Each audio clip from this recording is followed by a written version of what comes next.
మీరు వచ్చిన తర్వాత ట్యాబులు బీకేశారు, పిల్లలకి నాణ్యమైన విద్యను అందించేదానికి పాడు చేశారు, ఇంగ్లీష్ మీడియం పాడు చేశారు. లోకేష్ గారి కొడుకు ఇంగ్లీష్ మీడియం చదువుతున్నాడా, ఏ మీడియం తెలుగు మీడియం చదువుతున్నాడా?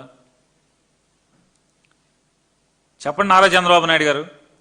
ఆంధ్రప్రదేశ్ రాష్ట్రంలో పిల్లల్ని ఇంగ్లీష్ మీడియం పెట్టి జగన్మోహన్ రెడ్డి గారు పాడు చేశాడు, విద్యా వ్యవస్థను నాశనం చేశాడంటే మీ మనవణ్ణి ఎక్కడ చదివిస్తున్నారు?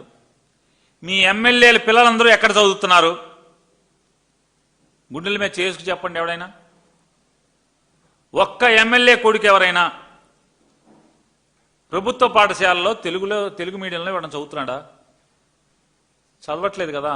మీ ఇంట్లో చదవరు, మీ దగ్గర పనిచేసే వాళ్ళ ఇంట్లో చదవరు, మీ ఎమ్మెల్యేలు చదవరు, మీ మంత్రుల పిల్లలు చదవరు, మీ మంత్రుల మనవాళ్ళు చదవరు. నాశనం చేసింది ఎవరు? ఎందుకు నాశనం చేశారు? ఒకటే అర్థమవుతుంది.